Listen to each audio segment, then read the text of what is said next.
Right, you're joining me in my garden for my first video. This is the back garden. It's New Year's Eve. We've had a frosty night, down to -1, maybe -2. So I'm going to give you a quick look at what we've got going down the bottom of the garden here.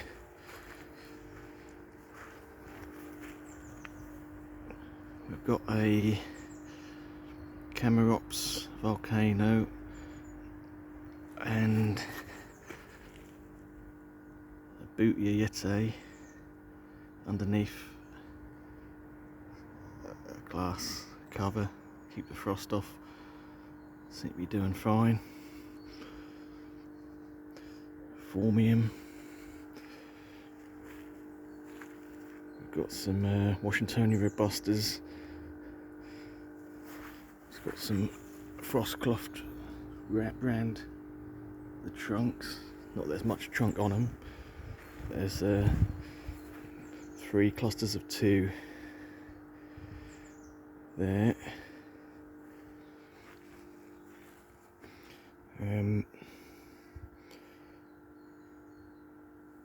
Also got a cordyline variegated.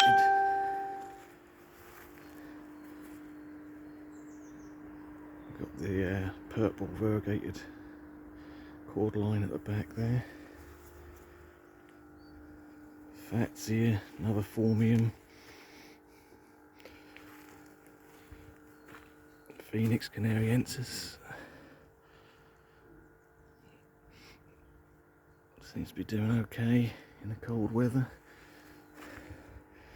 This is the my biggest Washingtonia robusta. I'll get my shadow out the way. Again, trunk wrapped, frost cloth.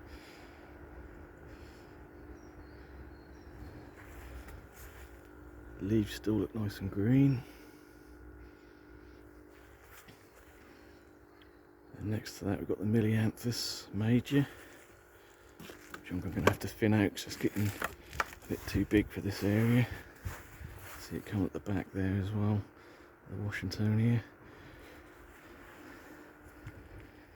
Got a little goldfish pond here, which has just got shabbumpkins and goldfish in, covered up so the heron don't get them. Right, this is the another Phoenix canariensis. That's been in the ground about 8 years, and it's probably pushing 7 to 8 foot. Tucked in underneath we've got a Chamaerops humilis and a red star cordyline, and at the back there we've got a Trappicarpus fortunei, about 3.5 foot of trunk. That's been in the ground about 10 years. Doing well. So we've got some big bamboo, totally hardy, and you can see that Tetrapanax still fully leafed underneath the cover of the bamboo, enjoying the sun. And we've got a little cactus bed. When I set this up about 4 years ago, I had no idea if these cactus were going to be hardy or not, but they've survived every winter. Just a cold frame cover. We've got a couple of small agave at the back, and various cacti, all doing really well.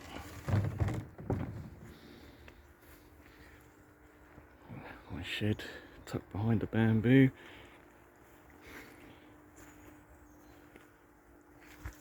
A couple of large pots either side of the decking to the summer house. In the summer they have the red bananas in them, but at the minute I've just got some small Trappicarpus in pots inside a pot. This is the summer house. We've got a couple more Phoenix canariensis in pots either side, which is under the overhang of the summer house so they don't get frosted. Still looking good. And inside the summer house, it's getting quite warm in the sun, even despite only being 4 degrees. We've got some Chamaerops humilis in pots. We've got a couple of big palms here. This one is a Power Jabaya, which I brought last year. That's going to go in the ground in the spring. Doing really well considering how cold it's been the last week. We've got a Butea capitata, or Odora, I think the new name is for it. In a big pot there, doing fine. That's going to go in the front garden in the spring. And we've got a few other things in here.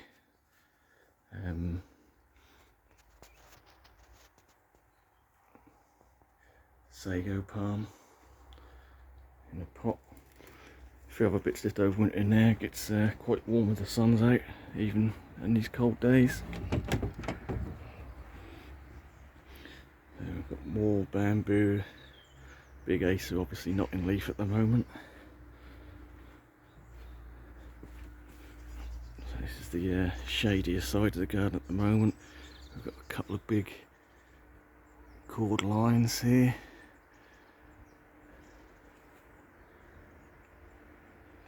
They've always looked good. They've been in the ground maybe 8 or 9 years, from a foot tall, and now they're, I'm guessing, pushing 16 to 18 foot. Looking really good. A couple of small Chamaerops underneath. Australian tree fern, still green. Had a bit of wind the other night, snapped one of the fronds, but still looks pretty good. So we've got another Trepicarpus fortunei. This one's got quite a silvery underside of the leaf. Hard to tell when it's a bit frosted, but looking good. And we've got a Trepicarpus wagnerianus. Got a hardy parlour palm underneath that, which is just a plastic bag, a couple of inches underneath to ventilate the air.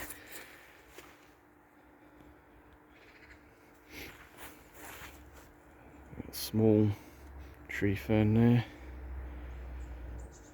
again with some small Chamaerops, and a T-Rex lost most of its leaves.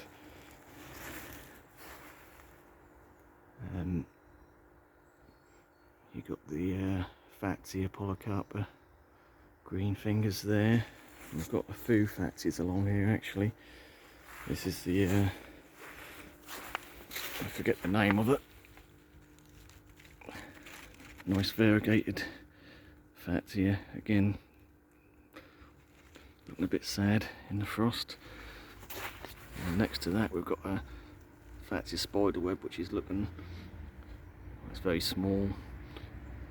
It's taking the frost at the minute, but we'll see. And we've got a standard Fatsia there, looking okay. That's transplanted last year.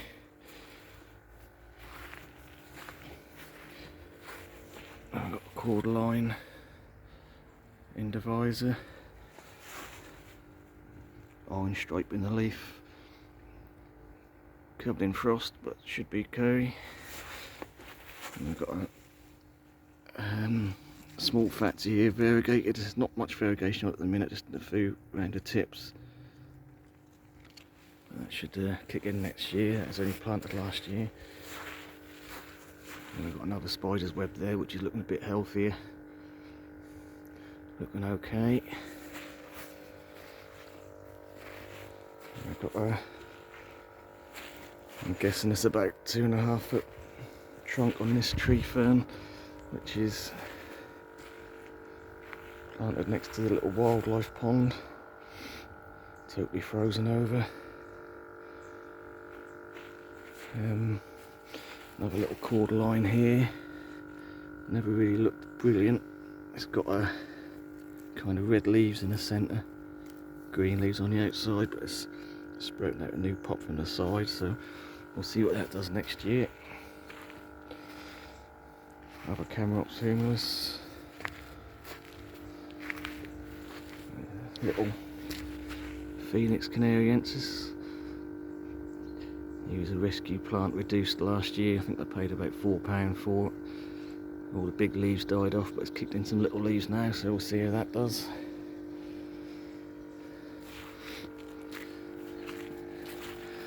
Then the hum you can hear is the air pump on the koi pond. I'll give you a quick look at that in a minute. We're also looking at, this is the Gunnera, which obviously is cut leaves off and just put over the crown to protect from frost. Right, so I've got various pots around the pond just to keep the heron off. So this koi pond is 20 foot by 10 foot, 4.5 deep, straight down sides, so in theory heron shouldn't be able to get the fish because they're sitting at the bottom. I don't think you could see them because of the glare on the water. So we've got the conservatory there with 2 big tree ferns in pots either side. Again, fronds looking a bit frosty, but they should be okay. I've got a homemade greenhouse here, which is heated to a minimum of 9 degrees. I'll do a tour inside that another day. I've got all my tender plants in there overwintering. And this monstrosity is an old polytunnel cover, which is covering up, if I go inside here, my raised arid bed. A couple of big agaves,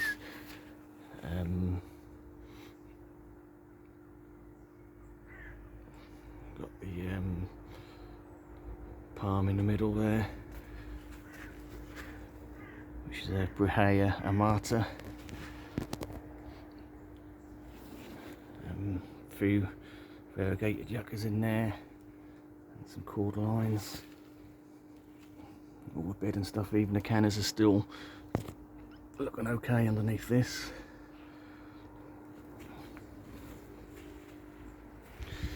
So there's a quick overview of the garden. I'll just do this centre bed in case you're interested. I've got a small raised bed, which obviously covered in corrugated clear at the moment. I've got some more unusual palms underneath there.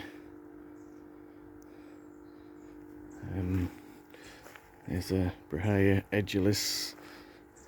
I think that's a Boutia.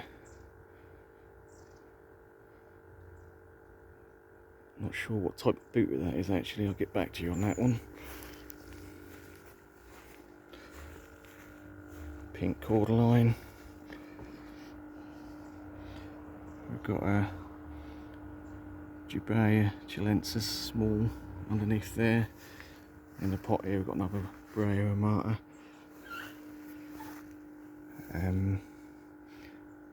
Chamaerops humilis cerifera.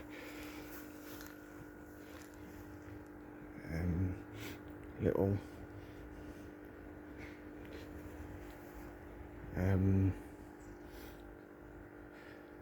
very small, I think that's a Trepicarpus princess that side. Again, another sago at the front. We've got a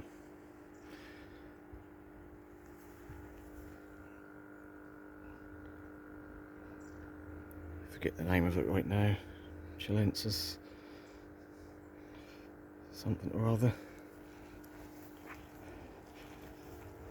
So that's a quick introduction to the back garden. So I've got some coal frames here made from pallets. Just overwintering the young Trachycarpus. I think these are all Fortunei Waggy Cross. That's actually Washingtonia foliifera. And again the same the other side. Trachycarpus, Fortunei, and a couple of little fig trees. I actually got some date palms growing in there as well. There'll be Phoenix Dactylifera doing okay in this cold weather.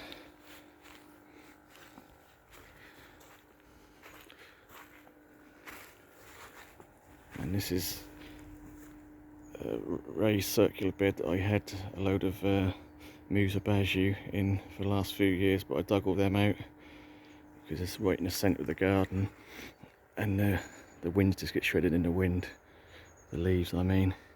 So that's where the Power Bay is going to go in the spring. Okay,